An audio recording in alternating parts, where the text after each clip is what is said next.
Sometimes you have to do that because the easy challenge is one you'll get lazy with. The big challenge gets you hungry. Oh, how the tables turn. That's a heavy topic, and we need to focus on that. If not for yourself, then do it for your children. Black book is in the Black Black book. Men Talk, Black Book.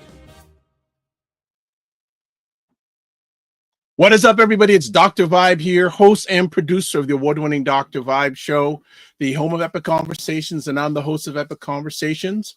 2018 Innovation Award winner, 2020 Best Podcast News Award winner given out by the Canadian Ethnic Media Association. I also co-host and co-produce the only online show for dads, fathers, and male caregivers that is sponsored by Dove Men Plus Care. And our team since 2020 has reached out directly and indirectly to over 400,000 dads, fathers, and male caregivers around the world. And as always, I'd like to say you're blessed, highly favored, a magnet for miracles, and a solution for someone's problem. And we are broadcasting live March 9th, March 8th with International Women's Day. And it's International Women's Day every day, by the way. Just want to put that out there. But you are watching Black Men Can Talk, a show where Black Canadian men come together to have real unfiltered conversations about life, culture, and community. And usually I have Kofi Sadat and Kofi Morris with me on this conversation. I know that Kofi Sadat won't be with us tonight because him and along with his beautiful partner are doing a comedy show tonight. They can't make it, and Kofi Morris was at that comedy show. He texted me about 10-15 minutes ago saying he's going to reach by 5 minutes after the hour. We'll see. But you know what? The show goes on. The show goes on. I want to say thank you for everyone who's supporting live on the replay with the broadcast. We appreciate you and we love it. And this is the first day of the, I guess, spring forward, fall back. And this morning I was so mentally drunk, basically, because my clock was off this morning. I was just like not there, and I was a little bit couldn't figure it out. Eventually I did get things straight because I had 2 shows to do today and had some stuff to do to help assist some other men. So I'm on it now. But got up this morning and said, wow, like what time is it? And still, okay, believe it or not, my watch is still saying the wrong time. It's an hour behind, and I've got to fix it. So people here, I don't know if you'll be able to see it. Let's see, I'll put it up here. My watch is saying it's, you can't, there we go, like 4 minutes after 7, which is not correct. It is 3 or 4 minutes after 8 o'clock Eastern time. So I have to figure out if anyone has any suggestions how you can get a Garmin watch to tell the right time, please send them in. Please send them in. But in Toronto, where we're based here, I would say the weather is gradually getting better. This winter has been too long. January and February took forever to finish. Last year, most people told me 2024 went by in a flash. Yeah, well, 2025 is slow. The winter weather's been ugh. But today we had some nice sunny weather getting there. It was like 6 or 7 degrees Celsius. I actually saw a brother yet today who was wearing shorts. I go, really? I'm not there yet. Sorry, it ain't happening. It ain't happening. No shorts for me. That's easy. And we got someone in here. Black Nerd Talks. Good to have you here. The amount of shoveling I've had to do this year alone. Right?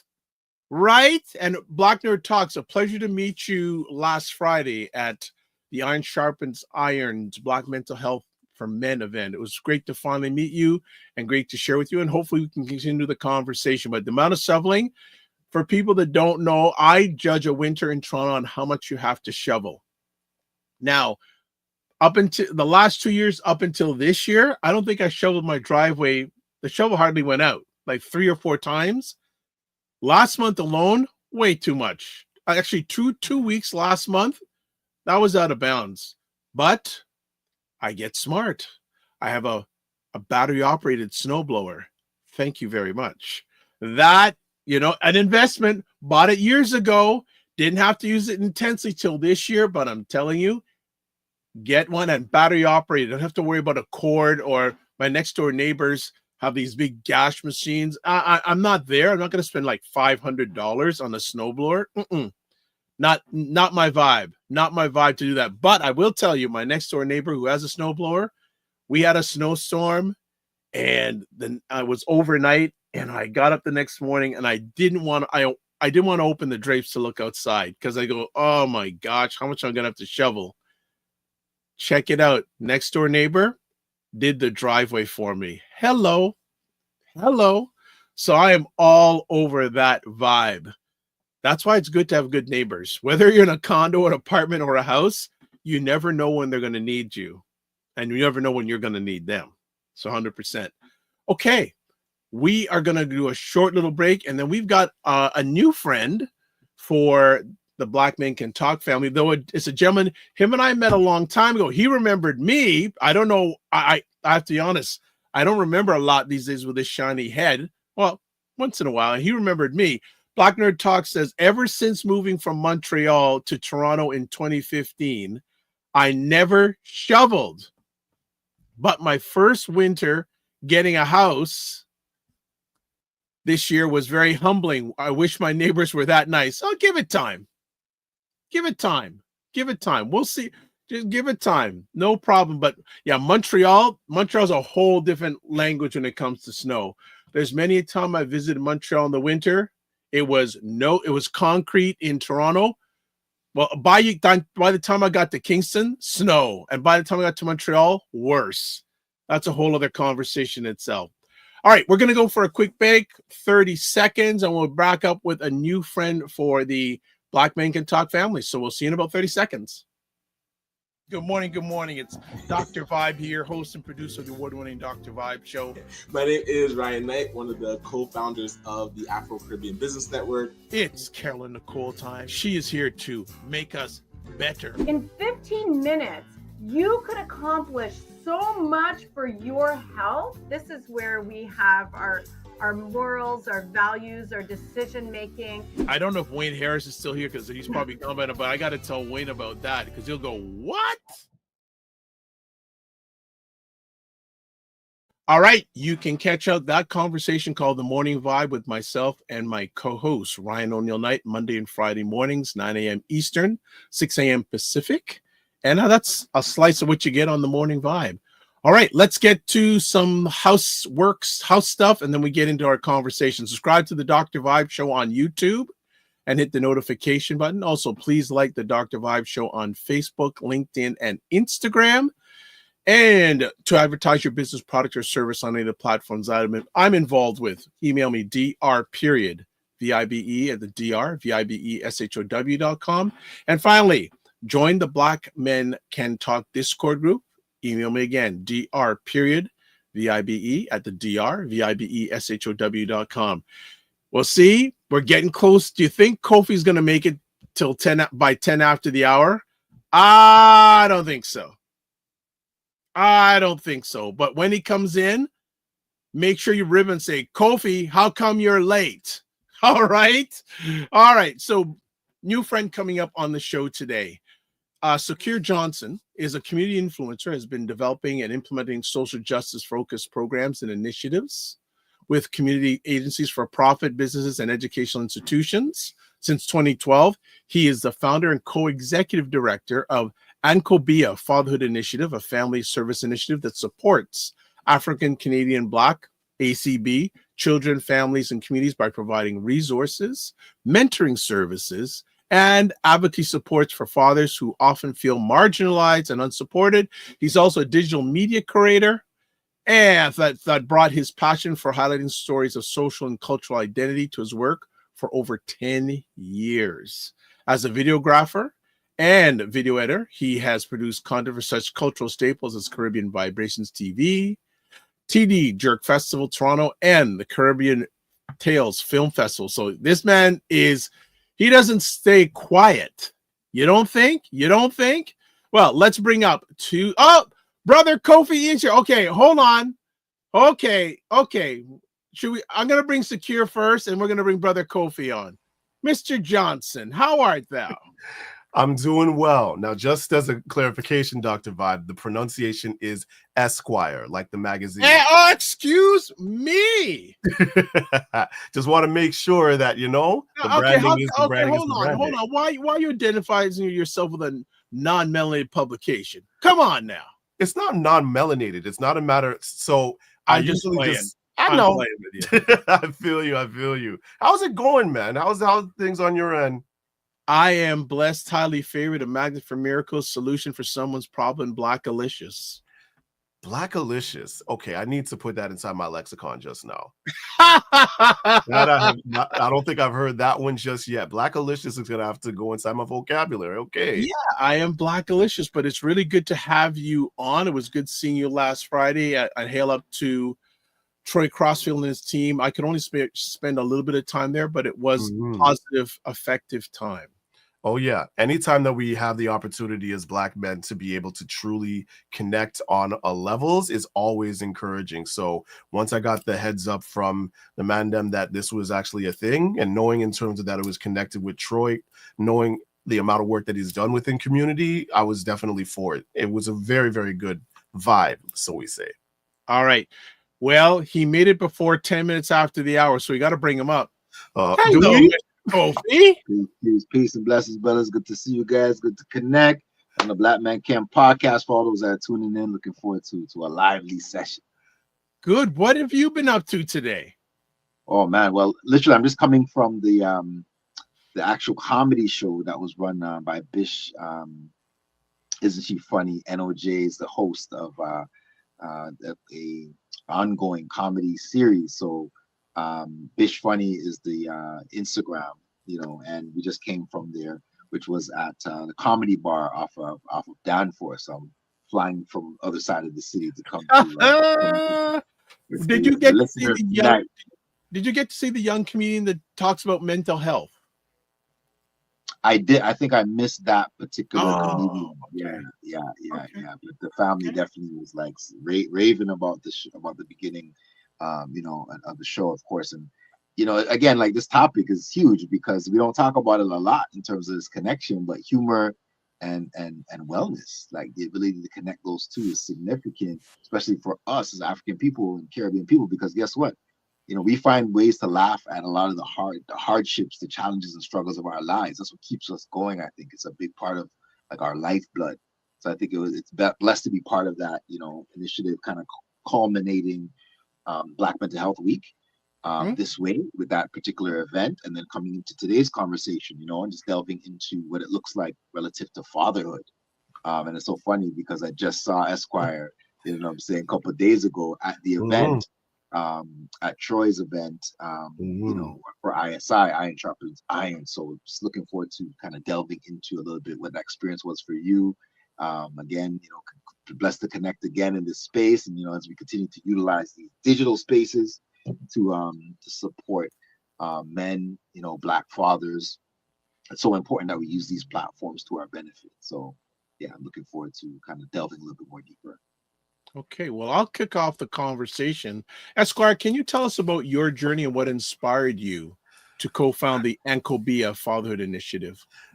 So to circle back, and Kofi actually knows a bit of the history as well, it came from when I first became a father back in 2006. And even though I was working for an Ontario Early Years Center like years before, and knowing that there were these family resource programs that were available, it was interesting when I first became a father and looking for these resources for myself to say, okay, I need to be prepared. Firstborn is coming. Where do I need to go? I want to be able to sign up for these parenting programs. And there was a distancing that I had experienced when it came to engaging with facilitators and community members about this work. And at the same time, not necessarily seeing the representation of fathers, much less Black fathers, within these particular spaces. I was fortunate to find out about what was previously known as Younger Potential Fathers back in the day. And I just dived into a lot of the parenting programs and just enveloped myself to know, wait, there's like this core group of Black men that are proud of being active and involved in the lives of their kids. And I wanted to actually soak all of that in From that time, I became certified to facilitate a number of different parenting programs that got recognized by child welfare agencies and other educational institutions, to the point where in around 2017 to 2019, when I was trying to figure out things on the digital media side of things and just say, you know what, let's just try to figure out what that pivot would look like, a lot of the dads that I worked with when I was facilitating parenting programs still wanted to stay connected and engage with me about, again, what's been happening with their kids, what co-parenting looked like. And the challenge that we found was that accessibility was the biggest issue. That while we were doing our thing on the West End, a lot of the men that we connected to were either further east in Durham region, for example, and being able to find transport at like a low income is not the easiest. So we had originally developed the ANKOBEA Fatherhood Initiative in order to fill that gap, to allow for there to be modularity when it came to family service opportunities and mentoring for young Black men, and just for different Black men of different walks of life who wanted to be able to be at their best when it came to fatherhood. We had the opportunity, and we were blessed to receive funding from the province of Ontario through the Ontario Trillium Foundation to pilot this particular work. And we had been fortunate to work with hundreds of fathers across Ontario to be able to strengthen their supports and their engagements with their families, and also understand what their resources are available to them when it came to advocating for their kids. And over time, what we also realized was that we were having more and more conversations with service providers because of the fact that we would usually be seen as the intermediaries, whether it is connecting around parenting plans for dads and so on. And there was an increase in the desire to learn how to best engage with fathers from that organizational standpoint, where you have community health centers that are trying to figure out how come Black men are apprehensive when it comes to accessing our resources when we know for a fact that we're trying to make that space available to them. So we had actually pivoted to try to do more systems integration, be able to do more professional development opportunities for organizations as well, while we're still mentoring fathers along the way. So that way we can try to bridge that gap and make sure that our kids are getting the best versions of ourselves, and also strengthening the resources that are available for Black families. So that's like the long and short in terms of how ANKOBEA as an organization came to be, and really just grounding the work that I needed when I first became a father. Right. Brother Kofi, you want to jump in? I've got lots of conversation pieces. You tell me when you want to jump in. 100%. No, I mean, you know, one of the things that really struck, and I'm sure that people that are listening right now, especially the fathers, right, are like, wow, like for those that are not familiar, right, with the work, the Black Fathers Initiative, and recognizing that this is out there, like this is available. Once again, like with the work initially with Young Potential Fathers, now Ujima House, again, the thing is always, really? Like this exists? I don't even know this exists. So my thing is like, one of the things was like, why is it, you know, that these types of resources are scarce? Why do you think this is not a focus, knowing that there's two sides to parenting? There's a mother and a father, and there's various, you know, mothers initiatives and initiatives for women. Why do you think that there's like still this gap, you know, in terms of service delivery and community for fathers, Black fathers? I appreciate that question, because I have a different perspective when it comes to the idea of scarcity when it comes to supports for Black men and Black fathers specifically. What I've learned over time, like even just within the last 10 years alone, is just within Toronto, there are a significant number of initiatives and organizations that are doing very strong work when it comes to supporting Black fathers. We just mentioned Younger Potential Fathers, who have now transitioned into Ujima fathering centers. You end up having out of the East End Black Daddies Club, the stuff that Brandon Hayes been doing for the longest time. You even see in terms of the Lions Circle, in terms of the work that they've been doing for a good amount of time as well. And also we mentioned Troy at the same time with regards to Iron Sharpens Iron. And what I've found, and what we found within like the research studies that we've done over the years, is that these initiatives and these projects and these programs, they've been happening significantly in order to actually bridge that gap for Black men and Black fathers. The challenge comes in when it comes to the awareness around these initiatives, and also to understand the unique skill sets that each of them ultimately have. In a lot of cases, what also comes up as a barrier is what a lot of nonprofit organizations find is sustainable funding, a sustainable revenue stream in order to make sure that there can be a thriving within that work ultimately. If I'm going to be honest, right now, the ANKOBEA Fatherhood Initiative is more of a passion project than anything else. We were fortunate to receive funding for the first 3 years, and everything else, because of the fact that the nature of grants that go to organizations like ours has been transitioned into stuff that's more project-based. There's less and less opportunity for there to be core funding available for staff to continue this particular work. So what we end up seeing is that influencers like myself, influencers like even connecting with regards to Sadat back in the day as well, we would end up having to say that we would end up putting the Fathers Project not necessarily on the back burner, but try to figure out how we are going to make sure that ends are meeting. And then once we actually are able to settle ourselves, we can make sure that the work can continue when the time comes. So I feel like once we get to the point where we can normalize active and engaged fathering within the Black community from a funding standpoint, we'll be able to see that we are not as siloed as we think. It's just a matter of figuring out, even when we use the example of iron sharpens iron, there were a lot of very, very prominent Black men that have been doing this particular work for the longest time. Dr. Vibe's an example. Yourself, Kofi's been an example as well. And we know that we're all there, but it's a matter of saying, what can this network of supports ultimately do to make sure that the awareness around our individual skill sets can be amplified as well? Okay. Number of things I can go down road. I'll see where my intuition goes. Want to say the Black Nerd Talk says that's funny. So S-Quire's experiences of being a single Black father is very similar to Dr. T. Hassan Johnson, who does a lot of scholarly work for Black men in the U.S. All right. I don't know if I want to talk about this now or talk about it later. I'll parking lot it because no, I'll bring it up now. What, and I don't know, maybe I'm making the wrong thought process here.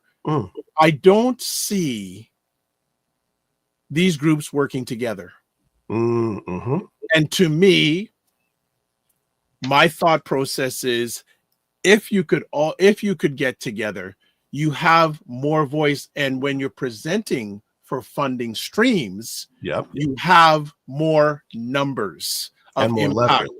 And more leverage. That's to me has always been a big challenge. All these pockets, and you said the word silo, and to me that, and from where I sit and what I hear from other sides of the fence, well, I wish they could just, they should just all get together and present something together so they could have a bigger number of individuals, fathers and their families impacted. Am I out of step sharing that?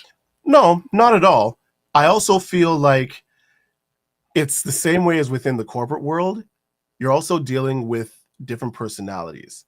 So it's a matter of being able to figure out how do you appeal to that other initiative to let them know that there is a benefit in terms of collaborating, in terms of showing partnership. The reality is funders, stakeholders, donors, they want to see collective work and responsibility within these particular initiatives. They're more willing to be able to say, if there is a level of wraparound support that's going to last for hours, like that's going to be lasting for a year, for example, we could get behind that if it's a group of organizations that's doing similar work or doing like stuff within different intersections of the work. It's a matter of being able to see the appeal. What I feel has been a challenge over the years, however, is because of the way that the granting system and the funding system is actually encouraged, for lack of a better word, the siloing of these organizations too, where only one organization in some cases can be the only one to actually push for that.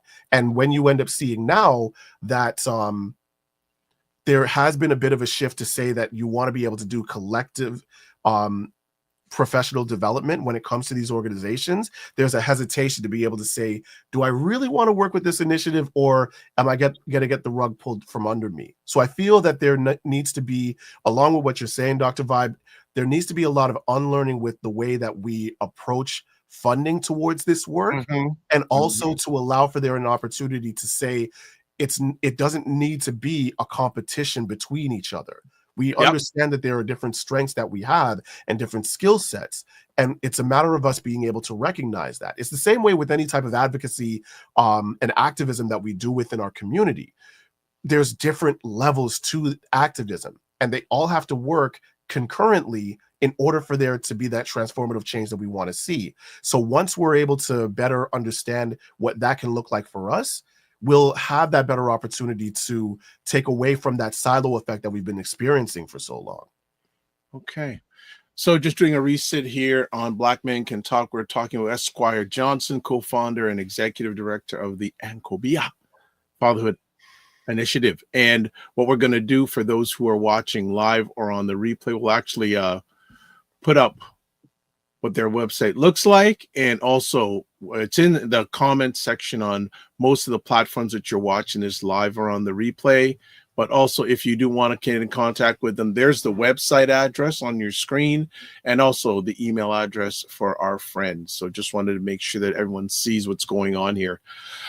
Kofi Morris, you want to continue? Like I said, I got a pile of things to go at with this young gentleman. 100%. Now, you know, getting back to the whole piece around fatherhood, I remember as a young father, you know, and speaking about this piece around what it looks like fathering when you're in spaces where you may be by yourself with your children, meaning that you're at the park, you know, and you're with your children. And I used to get this thing all the time. People would be like, oh, where's mom? Like, where's the mom? Right. And it was always this question of like, something's missing, that you can't just be at the park with your child. Maybe mom's at work, mom's at school, which she was, right? But there was this gap. And I used to always observe it and be like, why is that always a question?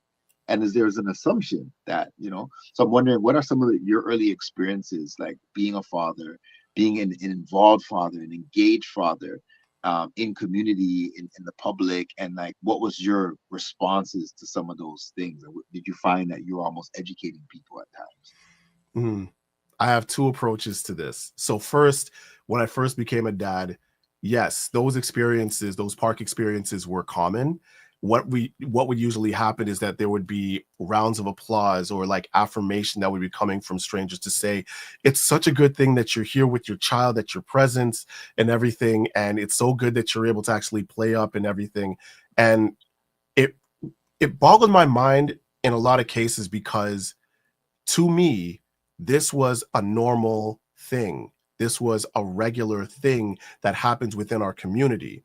The amount of fathers, the amount of uncles that I've been around, the amount of people within community that are Black men that have shown up regularly for their kids is a normal thing.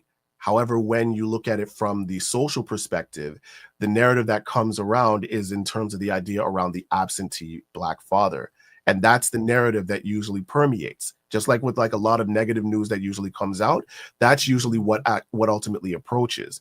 And admittedly, there would be a bit of offense that I would take from it, because there's that assumption that you don't feel that I actually love my kids enough in order to be present for them, that there has to be an obligation.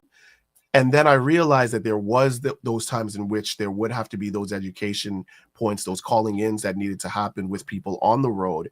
And even more so within like the community development work and the facilitation work that I would do, where even still with some Black men that I would be mentoring, that being able to talk about normalizing fathering for them is also a challenge, because in their experiences, it's not what they'd seen, that they hadn't within their own experiences seen those positive, that positive male influence within their lives. So there does have to be, in a lot of cases, an unlearning of that destigmatizing that I found. And it's also something that's intergenerational too. I will never forget, there was a time when I was mentoring some middle school students a few years back in the Jane and Finch area. I was doing a workshop on podcasting and so on. And they wanted to talk about their lived experience living in the Jane and Finch area. 2 Black boys, 2 Black girls.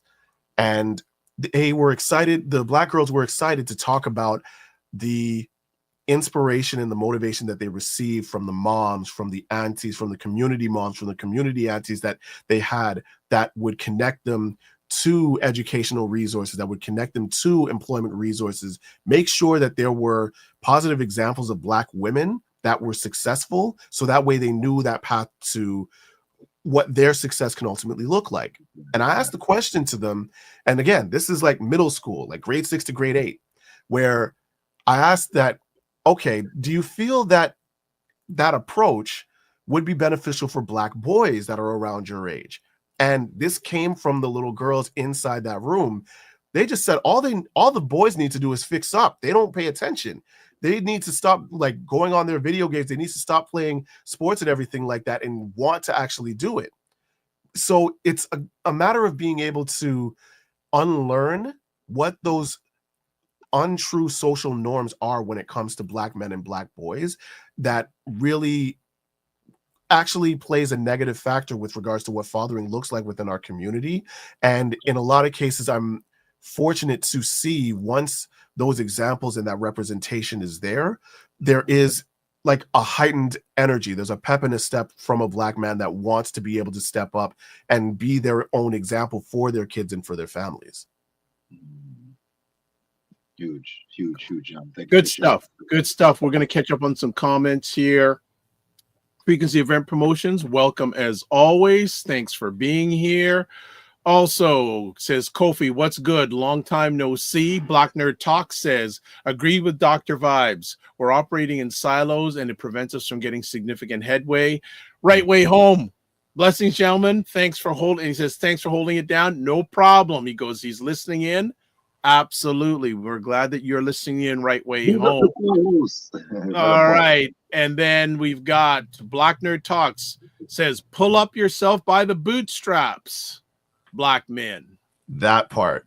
And that's I think the biggest stigma that's placed on Black men, that the expectation is that we are supposed to figure it out. And that in general, in terms of the way that men are supposed to be approaching things, when it comes to emotional intelligence and so on, it's not something that's necessarily encouraged, but it's a matter of saying that we need to be more solutions focused. When the reality is, when you're able to show the examples of what healthy co-parenting can look like for Black men, what healthy engagement with your kids can ultimately look like, there's a desire that we ultimately have to be that example, to be all of those things to our kids. When the stereotype and the stigma is that you need to just fix up yourself, figure out what job that you're going to make sure that you make that money and everything will be good as gold. When the reality is, you, just as much as you want for your kids to know all of you, your kids want to be able to know who you are. You want to be able to show that to your kids as well. But if that barrier around like that emotional intelligence is not nurtured, or it's not shown as far as healthy examples, how do you expect for that to change? So really within the work that we do is, again, trying to combat what those stigmas are and how problematic terms like pulling yourself up by your bootstraps are for Black men, and how discouraging it can be, especially when you're trying to seek out the solutions in order to advocate for your children and for your families in different ways from what you might have been raised around. All right. What does ANKOBEA mean, and how does it reflect the mission of the organization? Okay, so ANKOBEA is an acronym that stands for Accessing Necessary Knowledge on Becoming Elevated Africans. So, going a little bit back into the history, we had ultimately inherited the essence of this organization that was originally based on being able to provide resources and educational opportunities for the Black community from that educational standpoint. That's within the era of being able to actually do the each one teach one type of thing outside of what the educational institutions would be able to provide, or the lack of that culturally specific Black-centered education. So when we had actually developed the Fatherhood Initiative, we had actually received the blessing from the developer of ANKOBEA to be able to further this specifically for African, Caribbean, and Black men.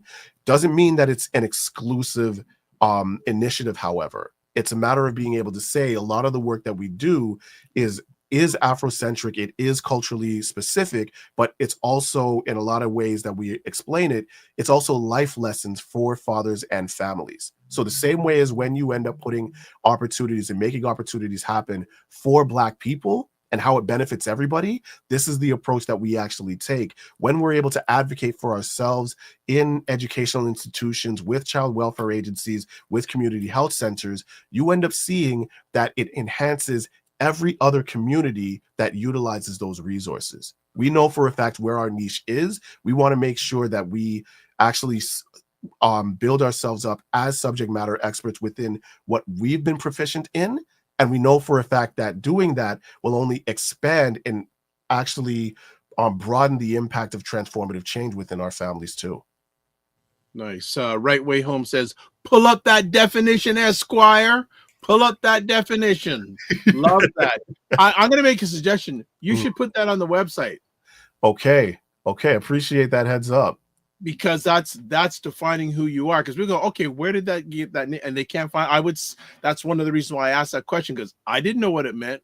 Mm-hmm. No, it's true. And the thing about it is, for a good while, we had done that intentionally because of the fact that, again, branding is always a thing, and it always asks the question. So yes, there is that benefit there, and for sure that's something that I could actually take back with the team and the board. But it was always something that became a conversation starter when we actually connected with the institutions that we've been working with. And once they actually were hearing like the explanation that I gave, for example, they were able to say, okay, it makes sense within this space, and it's not something that's glossed over like when you see people giving business cards without context, you know? Right. I want to ask, what are some of the key challenges African, Caribbean, Black fathers face in today's society from your lens? That is how much time you got. I told you before we started, I got time. No, I appreciate you for that. Some of the biggest challenges, I'll try to do my best to nail it down to maybe 2 or 3. I feel like understanding the representation that already exists within our community around the positive Black men and Black fathers that are already within our communities, being able to recognize them and honor them is a big factor. There's a lot of times where there would be this idolizing of Black inspirational folks who have since long passed. So the same way that you would see the usual staples of the Martin Luther Kings, the Malcolm X's, the Rosa Parks, and so on, that have done phenomenal work for our community and for the world in general, they're usually seen as the main stalwarts. Now, when you end up speaking to a Black man in 2025 that is going through this experience for the first time, there may not necessarily be that connection to that influencer from during the civil rights movement that happened decades ago. So I feel like a part of the challenge is being able to see what that representation is for them in modern times, and realizing that these people are just as accessible as the ones that are right next door to you. So in terms of that representation, I feel like the challenge is also, another challenge that comes up is the social stigma around fatherhood as a whole. If we're going to be honest, fatherhood, as much as fathering has been a thing since time immemorial, it's still seen by society as a niche project. So you don't see that, again, there are people that are really seeking out to be able to talk about the rights of Black fathers, or being able to fund initiatives and organizations that actually make fathering the focus with regards to those organizations. Or if it is, it's for a limited time only, that type of circumstance. So being able to see like that regular representation of organizations that are doing this work is also a big challenge that comes into play. And then we get into the talking about a lot of the elements that come through what Canada's described as the social determinants of health and health inequities. When we talk about what fathering looks like, as a Black man, when you end up asking the question, how can I be expected to provide the best quality of life for my kids when I'm struggling to hold down a job, when I'm not able to actually be employed, when my education is not the greatest, so I can't really speak to the teachers at my school, when there's an issue with regards to family, for example, when I'm still trying to figure out how to be able to keep the roof over our heads. And in a lot of cases, because all of this is happening all at once, it makes those soft skills and that connection with our kids much more challenging, because there's a mission in front of us that we need to address. And we've been socially conditioned as Black men to say we need to solve that problem. Forget the emotions, get the job done. And that's the only love language that you're able to give to your kids, is to provide. So I feel like that challenge of overcoming what that stigma is and being able to articulate that these are also important areas that I need to have addressed. And this is also what's been holding me back from being able to have that significant connection that I want with my kids, or to foster a healthy co-parenting relationship. Those usually are seen as barriers with regards to what fathers in general and Black fathers experience in terms of what that ultimately looks like. Another significant challenge that comes into play is when there is when there's a lack of understanding of culture when it comes to our community as well. And it's misinterpreted, and it's interpreted as something that is negative. So when you're a Black father and you're working with a family resource program, a child welfare agency, and by all intents and purposes, we can be very excitable and we are very passionate people. So even without it being a thing or aggressive or anything like that, we will usually raise our voice. We will be able to actually be direct in the way that we speak.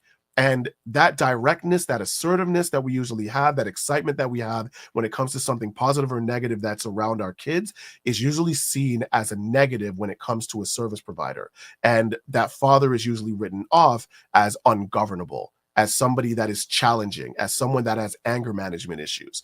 Whereas there isn't that desire to be able to see, okay, what is the underlying theme that's causing this passion that's coming from this father? And what is it that the child needs in order to make sure that everything is actually being met? What is it that the dad wants to make sure is there, whether it's the safety or the well-being of the child that it needs to be done? It's written off as saying, well, you know what, he's got to be able to understand how to talk to us before we're able to support him. So I feel like that also, in terms of a lack of understanding the cultural nuances, or the willingness to be able to acknowledge the cultural nuances that comes from our wide variety of communities, post a very huge challenges with regards to Black fathers, like living up to that desire to be active and involved in the lives of their kids and their families. Nice. Before I kick it back to you, Kofi, two things. If you're watching this live on the Dr. Vibe Show YouTube channel, we are running a poll saying, do you feel that Black fathers are important to the future of the Black family? And everyone who has answered so far has said yes. So that's a good thing.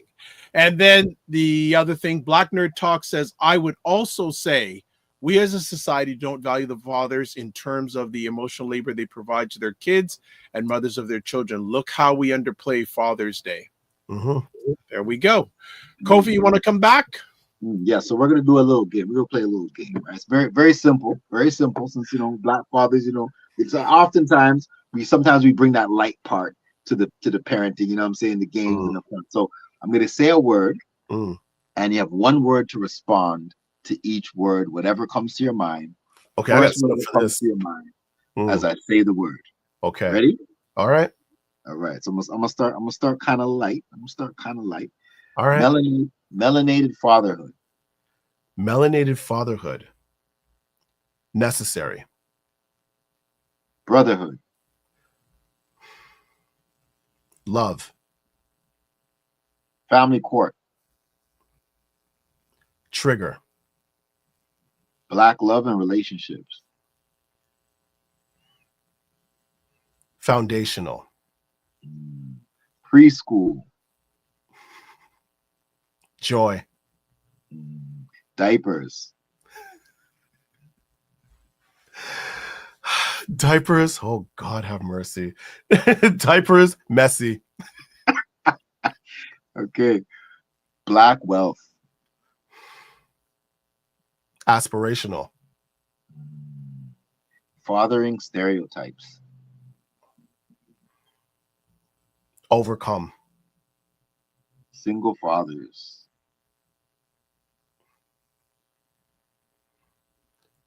Scene. The future of fatherhood. Brilliant. Beautiful. Thank you for playing our little game, brother. Thank you for playing our game. No, that actually had me on my toes right there. I'm just like, I appreciate those times to be able to reflect. And it's something, even how we were talking earlier about like that emotional intelligence, even normalizing stuff like that, to be able to actually play games like this between ourselves as Black men. There needs to be more encouragement around that, to be able to take things as lightly as possible. And that's something even outside of the work that I do. Like I encourage that with like the guys that are inside my friend circle, just to be able to say like, not every single conversation. Yes, the hard conversations around what your relationship looks like, what your parenting situation looks like are there. At the same time, I always want to make sure to encourage, what are actually those points of joy that you're able to see with your child? What is it that you see that is brilliant and bright with regards to a co-parenting experience that you've had, and to allow for that to be something that's sustainable? It's almost like the same way, like I remember distinctly, there was a movie back in the day, Collateral, with Jamie Foxx and Tom Cruise. I became very enamored with Jamie Foxx's character, where he, for himself, was a dreamer, but it was something where, because of his experience, he was a cab driver within that time, and it always was something that was holding him back. And as much as he knew that he didn't have everything together, he put together this scenario anytime people asked about him, in which he showed himself as aspirational, that the taxi rides and everything like that were only a temporary thing. He would bring down his visor, and it would actually show a postcard of a home or of an island that he is actually aspiring to, because he wants to be this business person. He wants to be like this very successful person in his own eyes. So being able to see what that ultimately looks like, and being able to understand the joy that comes through just that 5 seconds of looking at that postcard, I truly encourage for us within our community as Black men to make sure that we can keep those light moments as well, and it be okay to allow ourselves those light moments too, because out there is rough. And if we can't give ourselves that grace to be able to breathe within that process, we're going to lose ourselves. Huge. And that ties right back into, this week's theme in terms of Black Mental Health Week.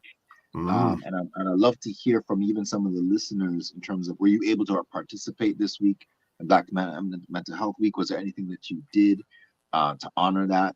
And what are some things that Black fathers can do, right, to basically help to balance out their mental health? What are some of the things that you've come across? What are some of the things that you find that have worked for you, just in terms of managing some of that, what you just mentioned in terms of like the lightness, being able to bring that peace? What are some things that have kind of worked for you? And it's for everybody, right, Dr. For everybody, and some of our listeners. What are some of the things that have really been helpful? And that's the one question. I'll just add one quick thing about the one word game that we just did. It was a tool that I used to use in working with young Black men, that can also be extended specifically also to fathers. When you mention some of these words, because you mentioned one of your responses was triggering, right? And that was family court, and the whole connection between those things. Being able to actually utilize some of these strategies when you meet with fathers, and asking that question, what comes to mind when you hear these words? Exactly. And one word, you'll find you can actually explore that after you do this kind of game with them, to determine where they're at. And then 3 months, 6 months, whatever down the line, you can ask the same question with some of the same words and see what some of the responses are. And again, because the work that we're doing, it helps to kind of shift some of the mindsets with the fathers when they're getting the support that they need. But going back to this piece around, mental health and wellness, and some of the things that actually have helped, yourself, and actually have you found that have helped other fathers? So I want to go back to the first question in terms of the iron sharpens iron, in terms of that experience. I was fortunate to be invited by Yao Togobo from the city of Toronto in order to take part inside this conference.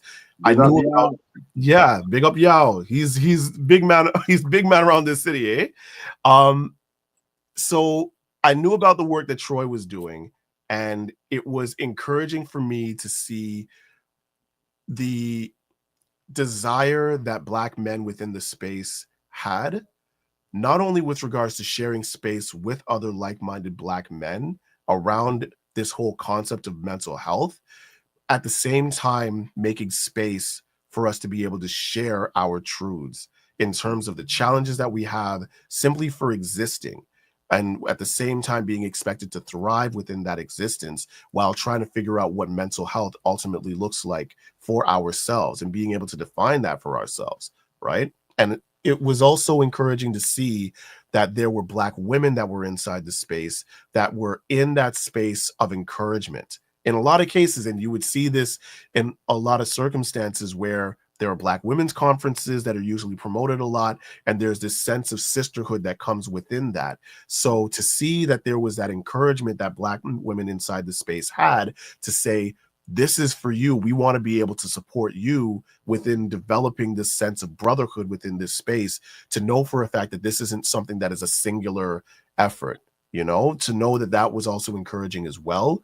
I feel in a lot of ways there was a healing that came from the testimonies that actually came up, from the knowledge sharing that came around, that there didn't feel like there was a sense of hierarchy with regards to that sense of engagement.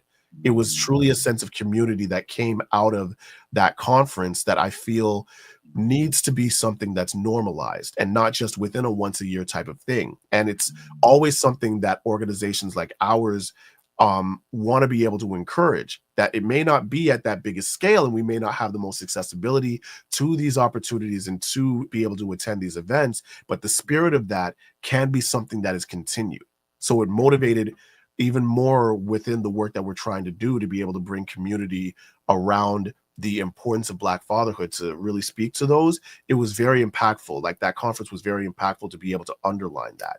To your question with regards to managing mental health, it is admittedly challenging in order to navigate, because as a community influencer, you're expected to encourage the ones that you are supporting, that you're facilitating to, that you're mentoring, in order to practice self-care, to be able to look out for the resources that are there for mental health. There's also a stigma that we working within this community have, that you need to be all gas, no brakes when it comes to this work. While you advocate for mental health within, when you advocate for this work for other people, you are the one that needs to sacrifice in order to make sure that message is out there. And I know from firsthand experience that is not sustainable. I had a health scare last summer that put everything on pause and had reinforced that redlining and how dangerous that can ultimately be. So maintaining that mental health while doing this work is absolutely important. Understanding what your capacity is with regards to what you're able to provide to the work that you're doing, to the families that you support, to the communities that mean the most to you. That's really where that mental health and preserving that mental health and wellness comes into play. Like, we can always find like those tools that speak to us, whether it be spa days, whether it be like reading, whether it be going out to concerts or comedy shows, for example, and see what those nuances are. Yeah. The importance is intentionally taking that time to say, this is what I'm going to do to take care of my mental health in this moment. And also recognize those moments that need to be normalized before it becomes a crisis that you'll need to address at this point.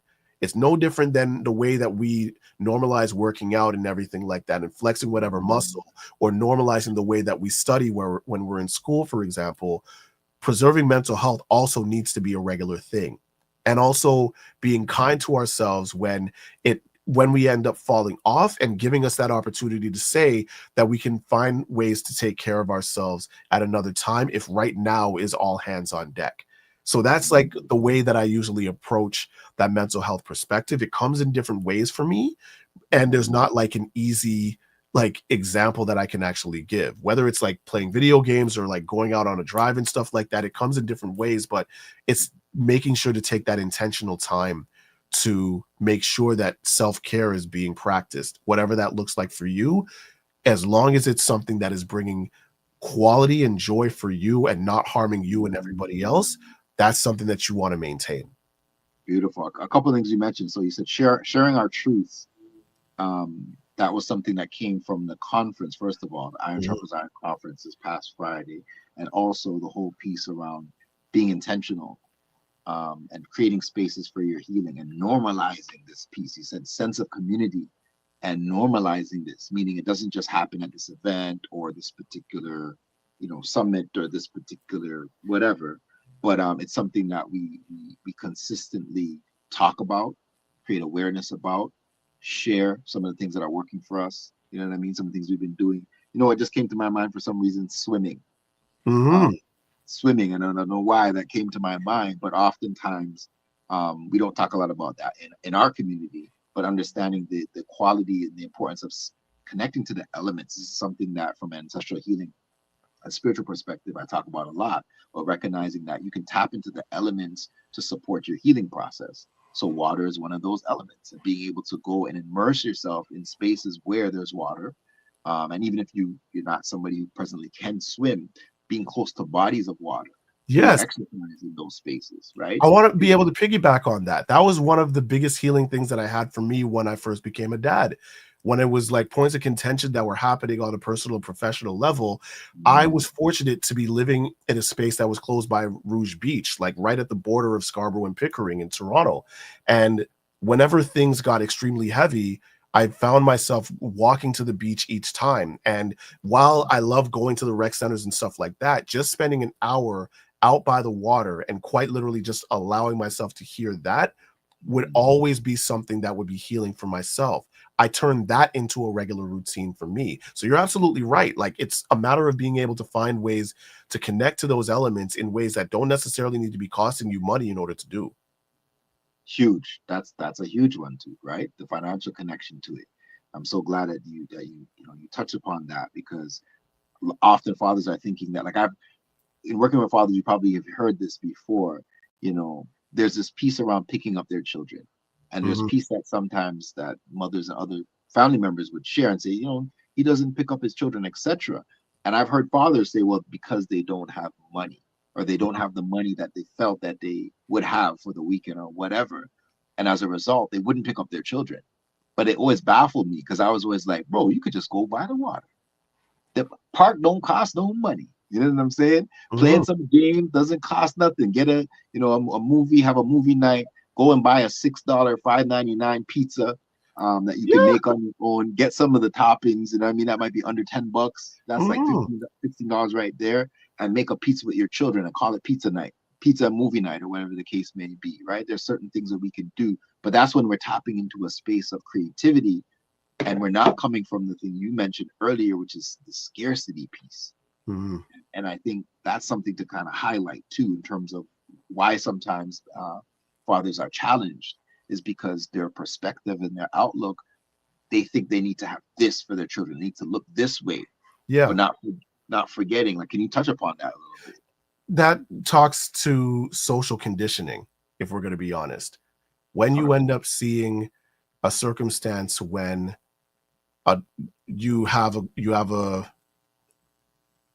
child who's assigned at birth as a girl, and the first toys that they receive are Barbie dolls, like kitchen sets. You end up having, like, whether it's doctor or nurse sets and stuff like that. And there's already a conditioning from young that these are the things that you, as a girl assigned at birth, would be expected to be able to aspire to. Right. Whereas a boy assigned at birth is usually seeing their first toy as a shovel, a car, or a gun. Yeah. And that is a regular thing. It's something in which you've got to be doing these quote unquote traditionally manly tasks, and that is the only thing that comes into play. Or it's something in which you're encouraged, if you're playing games, like you'll be able to do Monopoly, and that's like one of those things where your connection to money is the only thing that is tied to your identity. So when you're conditioned in that particular way, and you see those examples where you are nothing if you can't provide for your family, yes, it's going to bring in that apprehension to say, if I don't have money to make sure my kids are getting something out of that, then I don't have a value within this family. But like you said, encouraging that creativity and realizing that your kids really just want to spend time with you. That's the most valuable asset. That time and that care and that nurturing that they're able to get from you is what they're going to stand out to the most. But it's a matter of saying, if it's not something that you see, it's not necessarily something that you automatically practice, but it's not impossible. Like, I've seen countless examples, and I've had the opportunity to work with hundreds of dads who have had that type of traditional way of thinking. And when they realize when they'd be spending that time figuring out days to be able to do trips to the park, or even not necessarily going into the CN Tower because that costs money, but to do a drive by the CN Tower and walking around the areas where the Rogers Center is, and allowing for them to experience that part of the city when that's not necessarily where you live. It's a matter of providing those experiences. Think about it in terms of like the way that we usually approach dating. In a lot of cases, we don't want to spend that much money.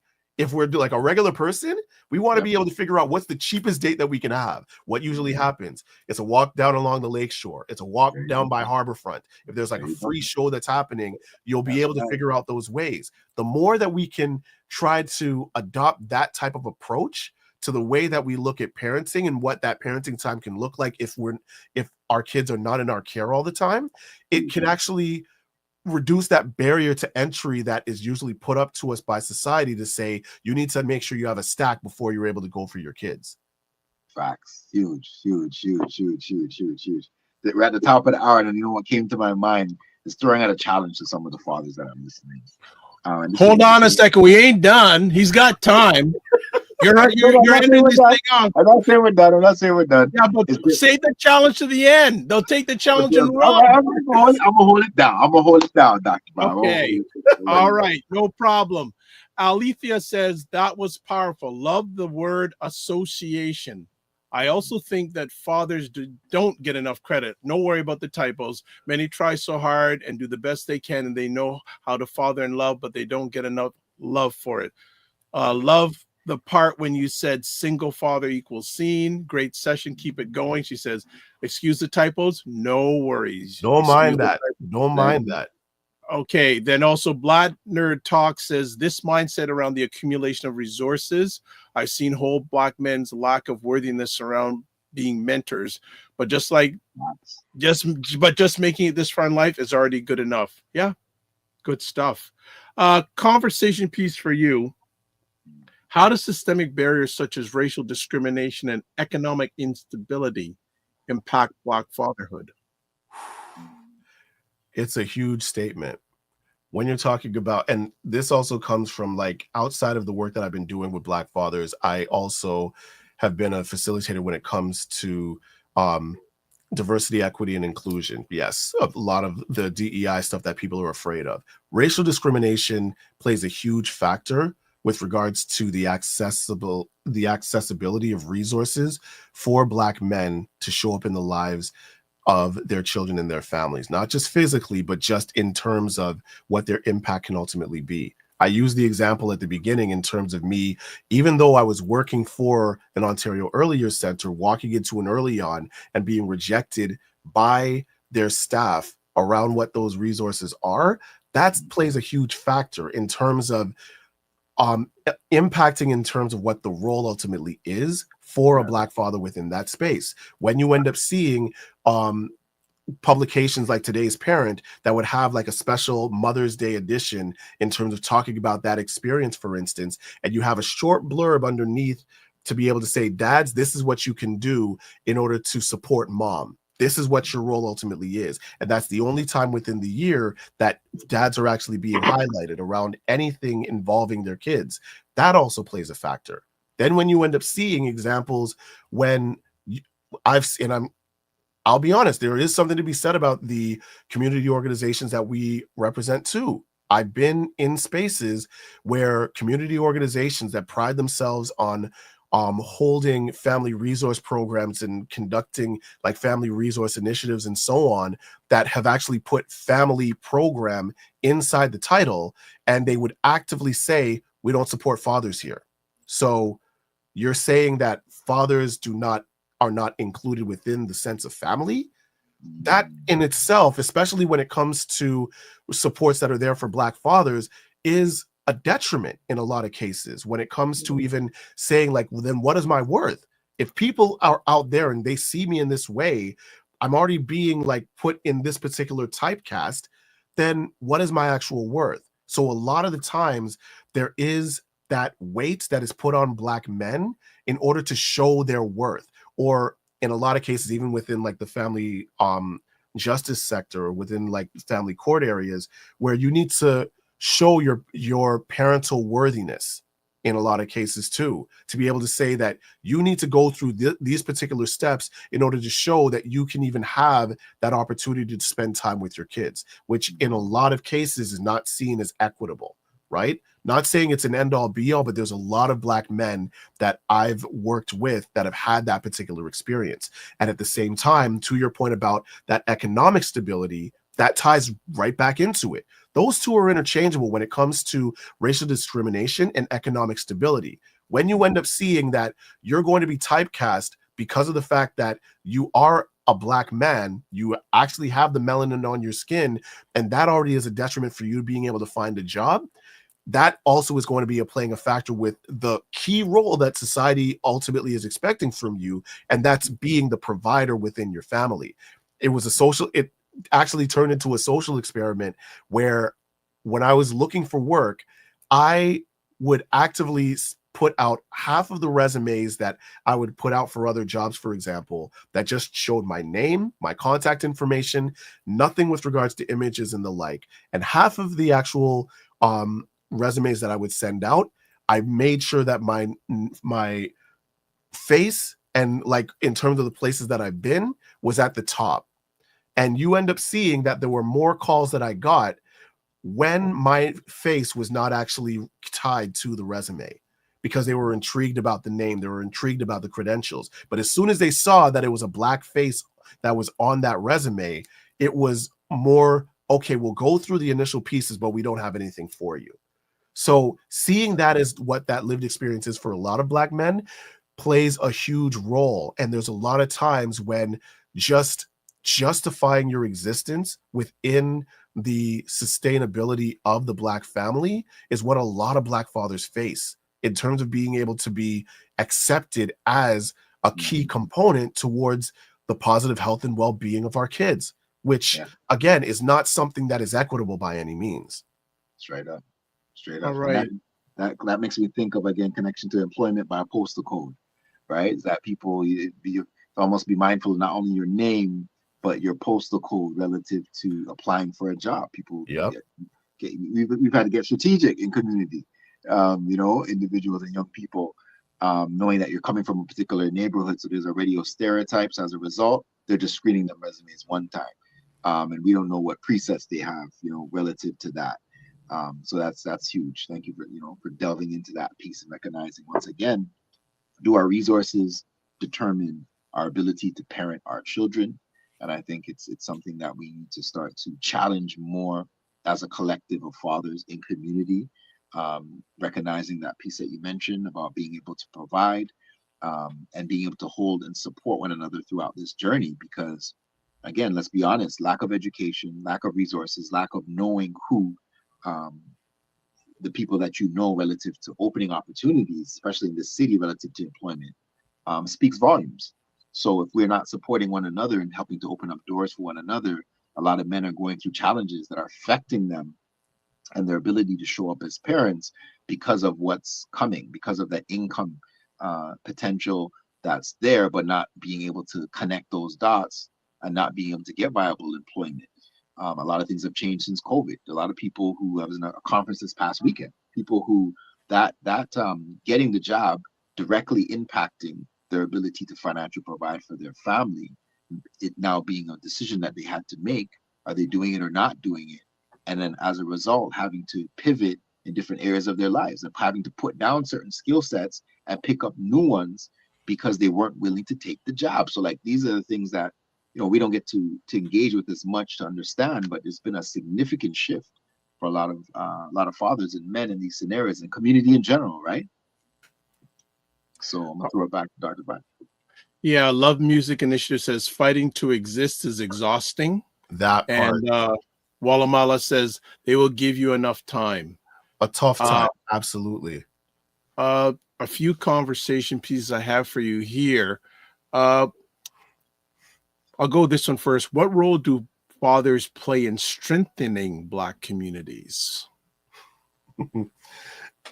I appreciate that question. First off, as cliche as it sounds, it starts in the home. There are a lot of different intersections that fathers touch when it comes to strengthening their families first, which also reverberates within community as well. We've talked ad nauseum within this conversation about the provider father, and that's just one of those elements that comes in. You mentioned earlier, Dr. Vibe, about your connection with Dad Central Canada, and Dad Central Canada came up with the 6 pillars of involved fatherhood. So when you're talking about the other elements outside of the provider father, you're talking about being interactive, being responsible, being nurturing, which is what fathers are not only capable of doing, but also do that by nature, especially because of that particular desire that they want to have as a connection to their kids.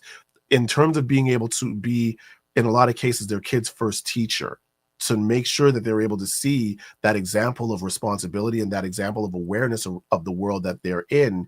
That's usually that first example. And at the same time, it's usually the first example of what they see when it comes to even navigating relationships. So being able to set that apart is also a huge factor that comes into play. In terms of what role that Black fathers play that strengthens community, it happens twofold. It comes with regards to the way that they advocate for their kids and their families within different intersections within community, whether it is within schools, whether it is within whatever faith-based institution that they're in, whether it's a church, mosque, or otherwise. When it comes to if there is an issue with regards to child welfare, when it is something that's involving law enforcement, for example, the way that that engagement ultimately looks like, in a lot of cases, they would usually be the one that would be stepping up to address these particular matters, and whether it is to be the shield or to be the liaison between those resources and their children. That is a huge factor that they play with regards to it. And at the same time, and I know that this happens with a lot of the people within my circle, we end up becoming community fathers as well, where we also have, in a lot of cases, a vested interest, not just in our own kids, but within the communities that we're in, the kids that are actually connected to them, being able to like innately look out for them. And it's so fascinating because that type of community parenting usually gets set for what happened back in the day, like back in the 70s and the 80s, in which you'd be able to like look out and you would expect that from our parents, when the reality is there's a strong number of Black men and Black fathers that are inside these schools, and they want to be able to be on school trips that their kids are involved in, and make sure that all of the kids are being looked out for, that they're sitting on parent council meetings, that they're being able to be in spaces, whether it's city council or otherwise, and having conversations around how education can be revised to make sure that their child is being seen and not just educated, but safe within those particular spaces. In a lot of cases, in either explicit or covert ways, we as Black men, we as Black fathers play a significant role in the way that community progresses. But it's one of those things where it's not something, because of the lack of normalization of Black fatherhood, it's not something that's acknowledged. It's just seen as that Black man has something to say, which, yes, that's one side of it, but it is that element of Black fathering that also propels us to want to be as active and engaged within our communities as we are. Good stuff. Good stuff. Also want to ask, conversation-wise, what specific programs and resources does your organization provide for Black fathers? So right now, we actually have like a concentrated group of programs and services. So again, we actually conduct mentoring supports for for young men and young Black fathers within on the city of Toronto. That has been something that has been like a staple in terms of whether it is being able to understand life lessons or being able to figure out, I'm expecting my first child for the first time, I'm going to be pulling out all my hair because of it. Just allowing for those opportunities to come into play. That's where usually our mentoring supports come along. We also have like certification in running the Super Dad, Super Kids parenting program, which is usually a service that we provide within other community organizations to talk about what needs are actually being met by fathers with children at the early stages of child development. So understanding the importance of communication, healthy disciplining techniques and setting limits, being able to understand like health practices that need to be encouraged within children. We usually offer that as like a fee for service for organizations that usually have concentrated groups of fathers that need those supports as well, especially when they're involved with child welfare. That's another element. The biggest and the most like frequent staple that we usually have is our Fatherhood Talk discussion group series. As I mentioned at the outset, we intentionally developed our organization as a modular opportunity for fathers to be able to share knowledge and to be able to strengthen their emotional intelligence and also understand the communities that they're a part of. So in a lot of cases, we actually host discussion groups online and in person in different parts within the Greater Toronto area to be able to talk about areas around how to navigate a family life work balance in a healthy way, how to understand what a healthy relationship looks like when you're co-parenting and you may not necessarily be the primary caregiver in those circumstances. We even talk about in terms of introspective stuff around Black masculinity and what involved fatherhood ultimately looks like. So we allow for that accessibility within those discussion groups to take place. So similar to what we're doing in this conversation right now on the show is the way that we actually we approach things within our Fatherhood Talk series, taking current events, bringing in community guests and like influencers to be able to talk about what matters most to the dads that we engage with. Sounds good. Sounds good. Let me ask, how important is mentorship in helping fathers navigate parenthood and personal growth? Well, that's essential. That is just like, I love that question because of the fact that it comes right back down to the modeling of healthy parenting and healthy relationships. That mentoring is absolutely important. And in a lot of cases, what we find within our community is when those structural resources are not available to us, we usually go to what's comfortable. So that way we'll be able to go to that uncle or that friend or that person within our building that we know has had has pretty much a football team of kids and try to ask those questions around how they actually are able to navigate it in more casual ways. So we found a way within our organization in order to try to normalize what that mentoring is and encourage that to be passed on with the dads that we work with as well, to be able to understand that it's not from a hierarchical perspective.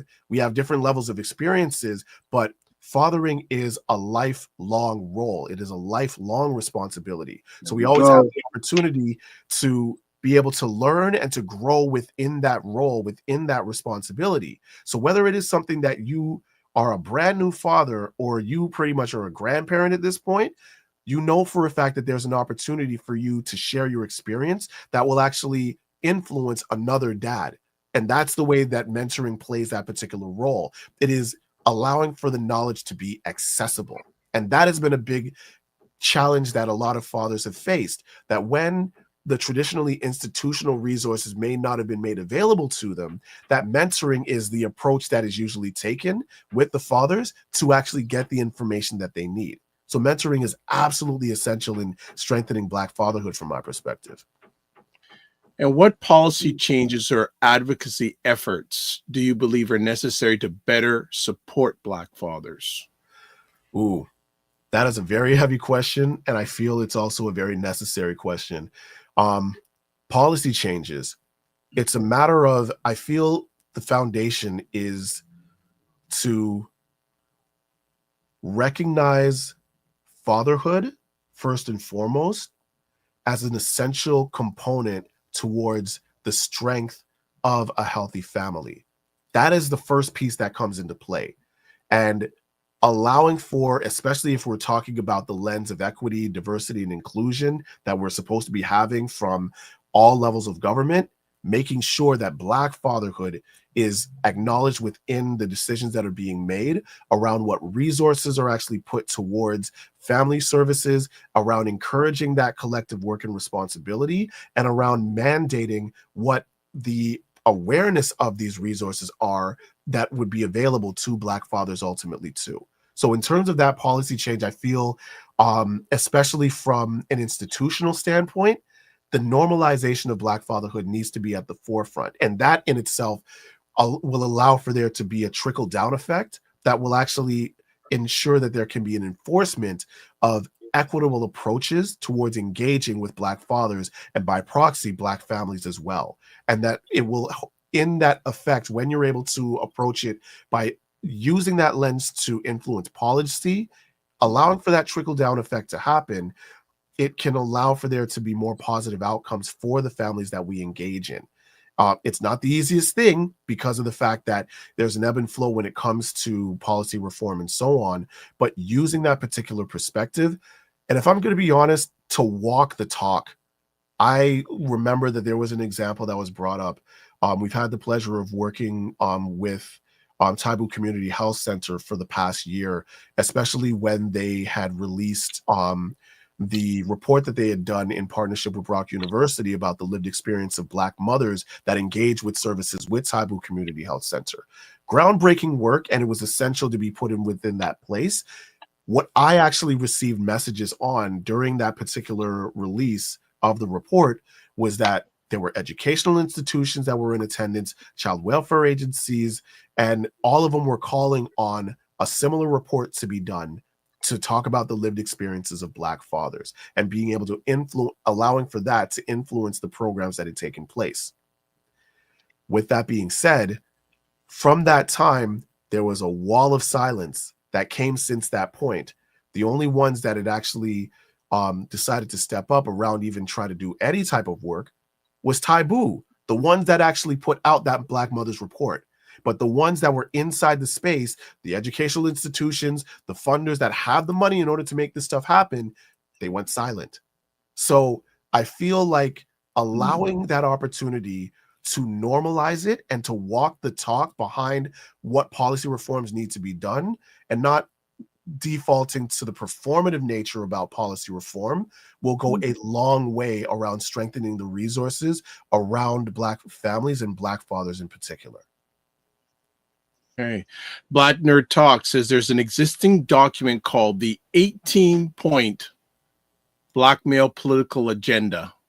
It was developed in the US, but I see some of the points applicable here in Canada, especially on the court system. Well, Black Nerd Talks, why don't you send me or tell if you have a link, back channel me and give me that document so I can take a look at it. I'm very curious to see what that document's all about. Another thing I want to ask is, how can the broader community, including women and extended family members, support Black fathers in their parenting journey? Easiest question, include them. If we're going to be, I usually try to break things down in the most simplest of ways. For the broader community, for the women and the ones that don't identify as Black men or Black fathers, include them within the process and acknowledge that that Black fathers are an essential part within the lives of any family ultimately. And that just comes within the way that engagement ultimately looks like. That comes with regards to the way that conversations are also being had when it comes to that level of engagement. So using the example that was had earlier to say that the father doesn't come around, and the explanation is with regards to the lack of money, have that conversation with that dad to say, honestly, your presence is enough. And to make sure that there's an affirmation that they are not only seen, but they are necessary within the healthy development of their children. To make sure that there's a normalization. It's not a matter of Black dads, as we were saying earlier, pulling themselves up by their bootstraps. It's normalizing the engagement when it comes to Black fathers in terms of the lives of their kids. And the same way as how we would be willing to have these conversations with moms when it comes to the like educational development of our kids, as an example. Include that within with the dads as well.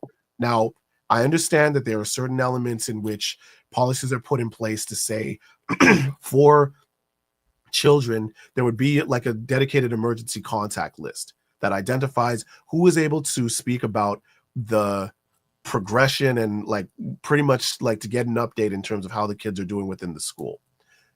Who is the one that is usually defaulted in order to develop that particular contact list? Traditionally, from my experience speaking with educators, speaking with educational administrators, it's usually the mom that is reached out to. Not just in terms of the mom that's actually proactively giving the information, it's the mom that's typically contacted as the number one person. And eventually, it's usually seen as almost that Park effect, that if dad happens to be there in a parent-teacher interview to say, oh, it's so great to see you, to finally meet you. But was there an actual desire to make sure that he was included within that process and within the correspondence with regards to your child's progress? So making sure that that part is also normalized with regards to the engagement of the well-being of our child also has to be a thing when it comes to those particular levels. It's not just, especially when you're talking about being able to use the village model of raising our kids, you need to make sure that all hands are in deck, and that has to include Black fathers within that process. Kofi, anything else you want to add? Man, I got so, a few more quick things, but go ahead. 100%. So definitely, I think we got to bring Brother S-Quire back on the show, because Brother is dropping gems. He's just been dropping gems. Anybody who's been taking notes, I got my ISI, I got my ISI notebook right here. You know what I'm saying? Big up ISI once again. Iron sharpens iron.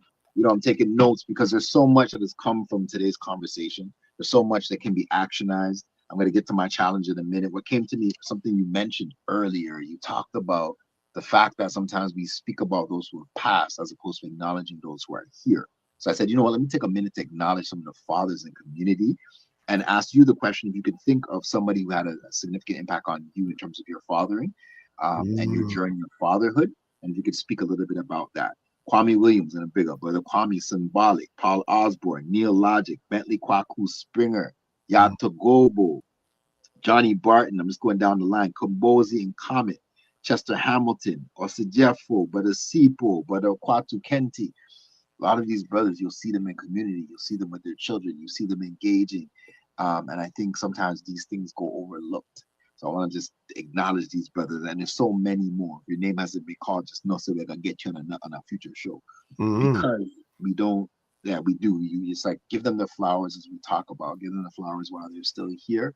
To know that we see you, we acknowledge you, as you mentioned earlier about being seen. We acknowledge you, we thank you, we appreciate you. And I'd just like to hear from you in terms of your experience and somebody who had an impact on you in terms of your fathering. I'm going to call in two names, and there were two essential names that actually really motivated and continue to motivate me within this work. First name I want to call up is Zakai Tafari. He's now the executive director of the African Food Basket. He was the one that was the managing director at Young and Potential Fathers that brought me in when I was first becoming a father and actually set me on this particular path, and also co-founded the ANKOBEA Fatherhood Initiative with me. And even though he's been doing amazing work within the food access space, that he still engages with me and still finds ways to be able to amplify the work of Black fatherhood and encourages me to be able to continue within this process and as an active father within his own right, with his own kids as well, to make sure that they're able to see those particular examples. If there was ever a statement to be able to say like what a community father looks like, Zakiah would actually be there. I would also say, and this was another name that actually got called during the ISI conference that had made a significant impact on my life, and at the same time it showed me what a community father looked like, was Louis March, the late great Louis March. He was my community father from back in the days when I was at the African Canadian Heritage Association. And from that particular time, he saw me when I was in single digits up until like again, I became a father and so on, to see the zest for life that he had and the commitment that he had to strengthening community and the way that he would still personally look out and constantly check in to be able to see that I was good with all of the things that he was doing and all of the things that he was going through. I remember distinctly that there was a moment that he had when I let him know, outside of the community development work, I was starting to get into videography, and we're starting to like be able to capture the work that he was doing with Zero Gun Violence Movement. He spoke to me and he said that it's important for us as Black men and as a Black community to control our narrative. And you are responsible for making sure that our stories. Guess who he got that term from? Who did he get that term from? You're looking at him. You see the 6 degrees of separation? Yeah. So I remember that. So to remember how much of an impact that had on me and the path that it actually set me on, and to know and to still experience the influence that he's had on me, like in my formative years up until now, it will never be understated as far as how much of an influence he had on me in the way that I approached fathering, in the way that I approach community, and in the way that I approach being able to advocate for myself in the ways that are necessary. So those are the two men that I wanted to call into this space in terms of who have been significant motivations within this work that I stay truly, truly grateful for. I say. Big up the Kyle, big up Louis March, and so many more other names that we've called and will continue to call on this show. Again, you're tuning into Black Men Can Talk, so we've been reasoning for a minute. So the journey continues, the conversation continues even offline, knowing that we have so much more work to be done in the community, which we're standing on some powerful shoulders. The Wamalalas gives Diamond on a comment on what's going on here. A few closing thoughts. What are your hopes and goals for the future of your fatherhood initiative? Hopes and goals. If I'm going to be honest, from an organizational standpoint, the expected response is for there to be expansion, for there to be ongoing resources and supports to make sure that there can be a sustainable resources to retain staff, to allow for more systems integration within the work that we're doing, to allow for more opportunities for community engagement to take place, that allows for more visibility through the work that we're doing to amplify Black fatherhood and the importance of the Black family. Those are like the professional side of things in terms of the hopes and goals. If I'm going to take it on a personal side, my hope and my aspiration is to be still here to see that effect happen. There's a lot of times in which we call on the people that have gone past us and that have been doing amazing work. And in a lot of cases, a lot of the impact that they've seen happens after they're gone. My hope is that the transformative changes that we are looking to see right now and that we're grateful to see with regards to the Black men and Black fathers that we support, and seeing in terms of the way that things are changing within the mindsets of organizations traditionally, like at that micro level, is something that can be further expanded. That is the part that I hope to still be here to be able to see that magnification of the amplification of Black fatherhood. That's my hope. Okay, the Wallamala says gems. Okay, you say gems. Good. We got gems down. All right, 100%. Next up, how can people get involved, support, and contribute to the work that you and your organization are doing? So first off, if you want to be able to learn more about the ANKOBEA Fatherhood Initiative, we had already put the information up. Dr. Vibe, thanks so much for allowing for this time. And again, Brother Kofi, always good to share space with y'all. The website is torontofathers.ca, TRONTO, fathers, all one word.ca. You can reach out to me directly at sjohnson@torontofathers.ca as well. Our Instagram page is also at Toronto Fathers, all one word. So we are going to be starting to provide updates in terms of when our upcoming programs and events are coming up. For example, our virtual fatherhood talk session is going to be happening this Thursday. So you'll be able to get more information there with regards to that. And yeah, the best way is to be able to actually reach out to us via email or even by phone at 647-904-3479. So it's a matter of being able to get connected, and let's start the groundwork from there. Okay, and then finally, what message would you like to leave for Black fathers who may be feeling marginalized or unsupported?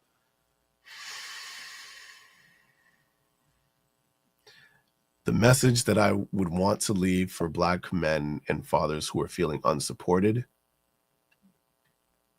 you're seen, you are loved, you are necessary, and you need to know that there is a wide circle of people that are fighting on your behalf to make sure that you can continue to provide the best quality of life for your kids, for your family, and for your community. Continue to advocate for yourself. Continue to love and care for yourself in the ways that are healthy, because you are needed within this space. We need you. So please remember that you are always loved and you are always going to be necessary. Brother Kofi, anything you want to add before we let this gentleman exit stage left? 3 words, brother. We need you. Powerful. We need you. We need you to continue to do the work. The S-Quire continue on this path and journey and empower all the work that's being done at the Black Fatherhood Initiative. Acknowledging something I wanted to touch on is MTC. Very simply, make the connection. This is this challenge I'm putting out to fathers. March break is coming up. There's some fathers who are connected to their children. Amazing. Maintain the connection. There's fathers that are not. Do something this week to make the connection to your children. For some people, it's been weeks. Some people, it's been months. Some people, it's been years. You know, some fathers who've been disconnected from their children for years. Make the connection. And if making the connection means creating an email address for your children or child and start sending emails to that address to document aspects of the journey, your own personal journey, but it's like almost writing letters to your children that can be utilized at a later time when you do reconnect. But in the interim, they can actually go back and look at these communications that you put out there if you don't have a direct connection to your children. But doing something this week that's uncomfortable but needed and necessary in your fathering, because you live with your children or you don't. MTC, make the connection, do what's needed, take the steps. And the last piece within that is make the connection with a support system. If it's a Black Fatherhood Initiative, if it's a Jima House, if it's one of the Jima Fathering Center, if it's connecting with us on our YouTube page, connect with Dr. Vibe, myself, Kofi Coach, connect with Insa Community, Brother Paul, making the connection this week in order to start to reestablish or start the process of reestablishing the relationship with your children and or maintaining the one that you already have. So thank you very much, everyone, for listening, tuning into tonight's show. Thank you again, Brother S-Quire, for continuing the journey. Dr. Vibes, you know what it is, always continuing, creating and holding this space for Black men here in Toronto, Canada, and beyond. Looking forward to continuing to create these spaces. All right. Love Music Initiative says amazing chat. Thank you so much. Esquire, do you have any final words? Final words. Once again, I want to be able to share my appreciation to you both, Dr. Vibe and Kofi. 6 degrees of separation is a real thing. And especially within like the last several weeks, I've been realizing more and more that coincidences are false, that there's a reason why things happen when they do. So the fact alone that there are platforms like this that encourage Black men to engage and to talk about what's important, it's absolutely essential. So I just want to be able to share my appreciation for that. Thanks to all of you who have been engaged within this chat as well, those who are actually listening, those who have actually been actively within the chat. And yeah, looking forward to doing this again soon. There needs to be more of these opportunities. There needs to be more of these conversations, and the hope that we could actually keep this momentum going and make sure that that collective support is something that we can take forward with all of us within our respective ventures. So thank you once again for the time, and looking forward to doing this again. Our pleasure. As always, don't just manage your time, manage your energy. Remember to give yourself grace. If you're not making money, make history, but try to make both. And as always, make it better. Thank you so much. Salute. It's a blessing, Peace. Peace. All right, brother Kofi. Yes. What's coming up for you over the next week? Oh my goodness. Well, as you guys know, of course, we're going into this March break space. So the journey continues relative to the Momentum Masterclass. We meet on Mondays.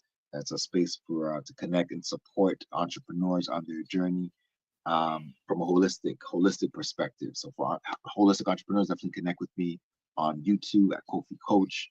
That's a significant space.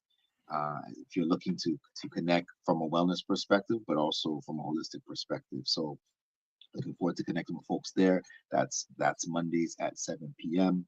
And you can definitely connect with Ankaden Drum and Dance Ensembles. You can connect with us on the Instagram for more information in terms of up and coming workshops relative to connecting and creating the connection between African drumming, dance, and culture, and how this space of movement and music can help in our journey of healing. All right. So before we sign off, a few things. If you want to get in touch with Kofi Sadat, there's a lot of places you can get a hold of him, and its email is there, and Instagram is there, YouTube is there, Facebook is there. You can also get a hold of him at NASA Community on YouTube. NASA. Don't want to think American. NASA. Kofi Morris, you can get a hold of him, email and Instagram, and the wellness group. You got to give me your YouTube. You just mentioned it, so I got to get the Kofi YouTube information. Kofi Coach, yeah. Kofi Coach on YouTube. Send it to me. I just got to do like just 100%. Send it to me. But I'm glad to hear that the YouTube is up. That's fantastic. Great news to hear. Myself, if you want to get hold of me, website thedrvibeshow.com, YouTube, Facebook, and LinkedIn, The Dr. Vibe Show, Instagram, thedrvibeshow.com, X/Twitter, drvibeshow.com, email address dr.vibe@thedrvibeshow.com. You can catch replays of this type of conversation on the Dr. Vibe Show on YouTube, Facebook, and LinkedIn, and also the Dr. Vibe Show website and Paul Osbourne Facebook and NASA on YouTube. I will end off with two interesting things. A lot of research shows that the more a father is engaged with his family and children, especially the children, the more potential for positive outcomes are for those child and children. And research shows, it was done a few years ago, and I'm sure they got to update the research, the most engaged fathers with their children, this research that was done in America a few years ago, are Black fathers, believe it or not. So we have to demolish stereotypes. Each and every day. So, as always, live your life as a dream. If you can dream it, you can make it. Sometimes you have to get small to get stronger. Block assumptions. Aim bigger, aim better, aim higher, aim wider. Love, faith, and respect. Again, don't just manage your time, manage your energy. Remember to give yourself grace. Again, if you're not making money, make history, but try to do both and make it better. God bless. Peace be well. Keep the faith and walk good.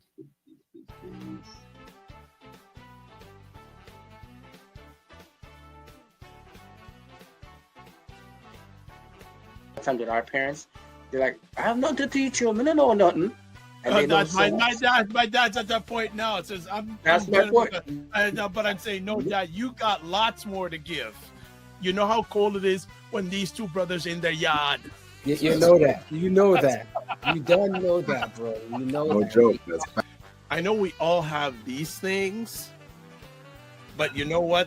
My go-to is this thing. Wow. Black book. You see? Black book. Men Talk, Black Book.